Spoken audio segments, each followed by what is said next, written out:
So about a week ago, last weekend, I was driving down the highway to a local car meet when I heard some random flapping on my car, and I got kind of worried. And then I got off the interstate to the car meet, and I could hear it dragging on the ground, and then I heard it snap off. And so what that was, it ended up being this bottom splash shield down here. Now, in a video where I completed my splitter, I had installed a video, did a video on installing that splash guard. This thing is sturdy, it's not going anywhere. However, when I did that, I only did it with about 5 bolts, I think. And I don't know if something caught it or if the wind just caught it and ripped it off, because the bolts are still in. No bolts came out. All of the bolts are still in, but there's plastic pieces left on them. And so I'm not sure what happened. So I bought a new one from Amazon, and it came with some hardware, and I've still got some of the old hardware. So today I'm going to try and fix that, and I'm going to try and reinstall that. Now, in my last video, I told you I was gonna, show you what's inside this box and fix, and it is one of these new splash guards. Now, the old one looked like this. So I got it off the side of the highway to see if it was salvageable at all, to try to put it back on. And this is what I came across. So it looks like maybe right here, I don't know if this is where it was dragging or where it ripped off. I'm not sure, but it just ripped all of the holes. I don't know if it was just old, but the holes just got ripped out. None of the hardware came out. The holes just ripped off. So I'm not really sure what's happening with that, but I'm going to get this new one that I bought on Amazon for a Mustang. And it came with some hardware already on it. And I've got some of the old hardware. So I'm going to put a lot more bolts in than I did with the last time to try and make sure this thing doesn't fall off again. So I'm going to get back to the front of the car and get started. First thing that I'm going to do is try and take off this hardware that's still on here that's around, to try to use this with some of the other bolts that I have to be able to get this thing reinstalled. All right, so I got all of the tools out here that I think I'll need. I identified the issue, well, some of it. So on that side, the passenger side, one of the bolts that I had in there looked like it had backed out. I don't know if that was before it fell off or because of it falling off. I'm not sure. It seems like it backed out.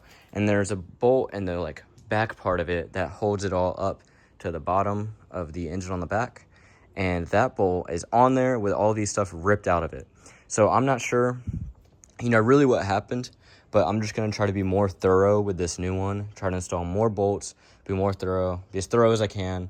And if that doesn't work, then I'm not sure. This was about like an $80 splash guard. And, I felt like it was important because I do want to protect my engine. I do want to protect it from splashes, from rocks, especially because right there will be like the bottom of my radiator. I want to ensure everything right there is good. It's probably not the most important thing, but, for a peace of mind standpoint, I do want to ensure that my car is protected.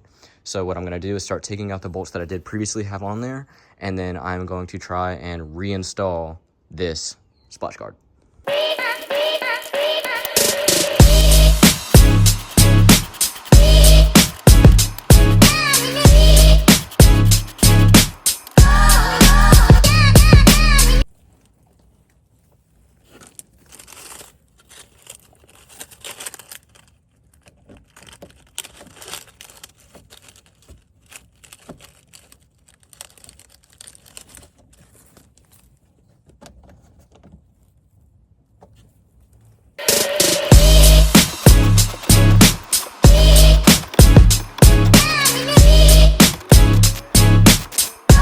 We can go ahead and get a comparison of the before and after. Well, really before and after, but this is what this one looks like now after being all bent up and wrecked and everything. This is what it's supposed to look like. Obviously flat, obviously on the bottom of the engine, and that is not that. So we're gonna put this one on. So let's go get started.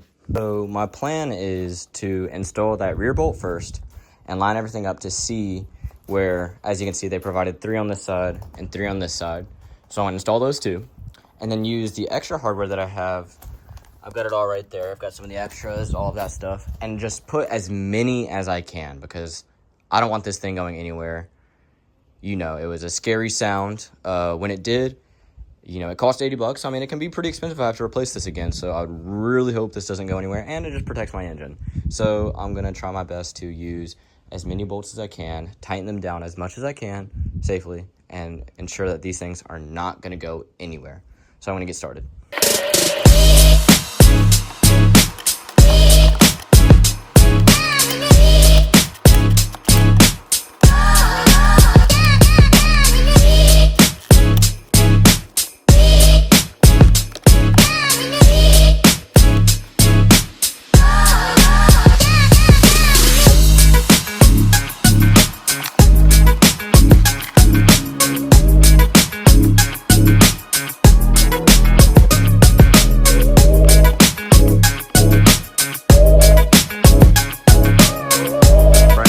I've got that one back bolt in, and I've got a brick and a little box supporting it up so I can just hold it up. And then I'm going to, I don't know if you're able to see it, those little metal things poking out right there, those are some of the provided hardware that they gave. What I'm going to do is press it up against that, see where it lines up, and then I'm going to just mark it with my marker, and I'm going to drill a hole and put those clips they gave me on that and secure it there. I think that might be the best way. I'm not really seeing another great way to do it just based on what I'm seeing. So I'm going to try that. I'll try to see how much I can film of it, get that done, and then see if we can just get this thing on here.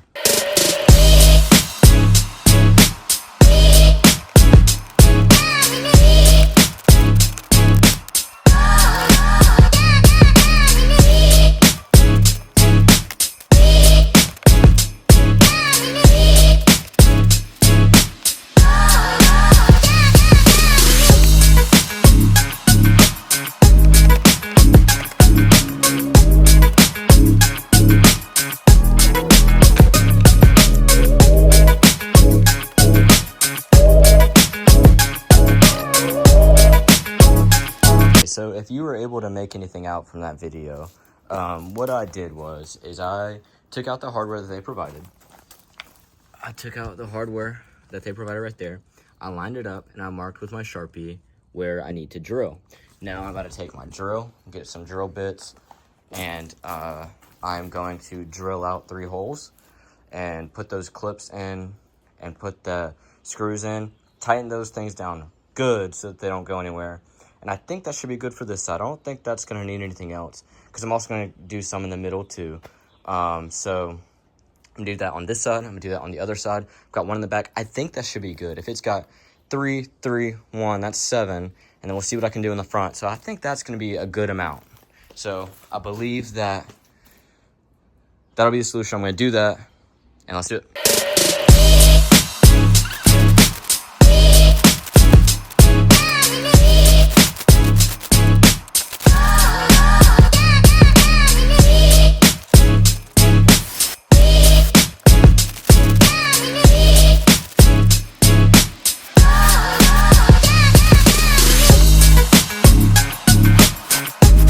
Did my pilot bit with an 1/8 bit, and now I'm using a 1/4 bit because I think that's gonna be big enough. If it's not, I can always up the size.